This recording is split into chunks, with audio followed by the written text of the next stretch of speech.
Saya memiliki 3 hotel kecil, hanya bintang 3, di kota kecil seperti Cepu, di Puncak, dan kota Subang. Beberapa waktu yang lalu, di mana dalam kesempatan rapat tahunan, saya berkumpul dengan para GM hotel tersebut. Sebuah kebiasaan saya ketika diskusi bebas adalah bertanya, beri saya million dollar question. Million dollar question adalah pertanyaan yang bernilai jutaan dolar. Kalau bisa kita jawab, di setiap bisnis pasti ada yang namanya kendala, atau constraint, atau pain point, bukan? Nah, apa itu pain point? Saya bahas sekilas. Pain point adalah masalah yang kalau kita selesaikan akan mendapatkan nilai juta dolar. Dan untuk menyelesaikan pain point tersebut adalah dengan menemukan jawaban. Jadi bulat kan? Kita bahas pain point di sesi lain. Sekarang tentang million dollar question di dunia hospitality yang akan saya lontarkan kepada para GM tersebut. Ketiganya rupanya punya masalah tersebut sudah di bawah sadar karena mereka bertiga dengan cepat menjawab pertanyaan saya tersebut. Mengalir spontan, artinya memang sudah ada di bawah sadar mereka lama akan pertanyaan tersebut. Salah satu GM berkata, rasanya yang paling penting adalah bagaimana menjual kamar yang kosong di hari sepi. Kan kita semua tahu kalau hari Jumat, Sabtu, Minggu atau hari libur nasional, hotel tanpa promosi 60-80% bisa terjual penuh. Tapi kalau hari Senin sampai Kamis, sering hanya 20% saja kamar laku dan 80% kosong. Jadi apalagi lokasi kita agak dalam atau agak jauh dari keramaian, udah susah jualan yang 80% kamar tadi. Oke, saya mengangguk dan berkata, ada lagi yang lain? Kemudian satu orang GM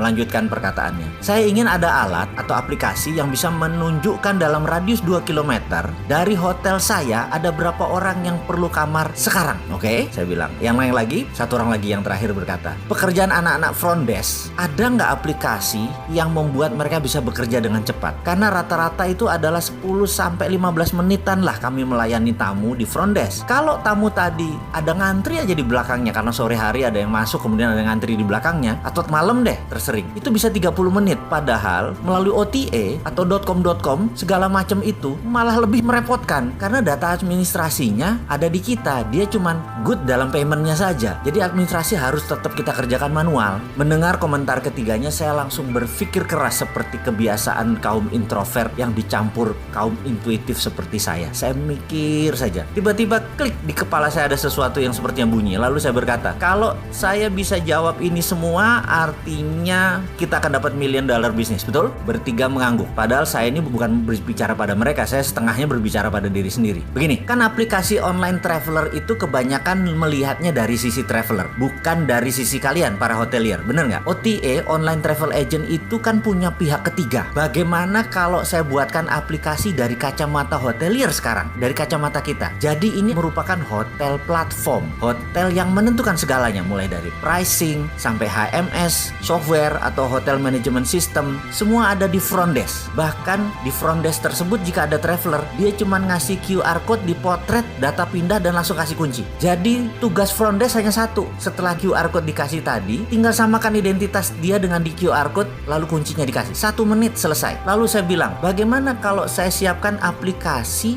di mana kalau traveler cari kamar, nggak usah jauh-jauh hari nyari kamar. Pada saat dia lagi butuh kamar, dia tinggal pencet aplikasinya on di aplikasinya, maka secara otomatis aplikasi itu akan menyebar ke seluruh hotel yang terdekat dalam jarak 2 atau 3 km. Dan semua hotel yang mendapatkan info dari traveler tadi yang sedang cari kamar, hotel lah yang ngebid atau yang menawarkan ke traveler tersebut. Mau nggak 200.000 saya jemput? Mau nggak 200.000 nggak pakai breakfast? Karena kebanyakan kan mereka butuh kamarnya cuma semalam. Karena kita mencari orang-orang yang memang perlu kamar saat ini. Logikanya adalah sama persis ketika kita cari makan melalui GoFood. Anda pencet menu, lalu tersebarlah informasi tadi kepada supir ojek. Lalu para supir ojek itu duluan ngebid ngambil order tersebut. Ini juga sama. Hotel duluan ngebid ke kita. Dengan demikian traveler akan mendapatkan harga terbaik, terdekat, termurah, tercepat. Kamar kosong malam langsung terisi. Traveler dapat harga murah karena masuknya bisa sore dan malam hari, nggak usah 24 jam. Dimana dulu late traveler itu ditembak sama hotel. Jadi sekarang late traveler dapat murah. Kita pun bisa mendapatkan kamar cepat karena saat ini anak-anak muda itu kaum milenial tuh price savvy namanya. Kamarnya maunya 200 ribuan, nginepnya nggak mau mahal tapi HP-nya 15 juta. Plus bawa kamera lagi. Dengan demikian nginep jadi murah, jadi cepat dan merubah kebiasaan orang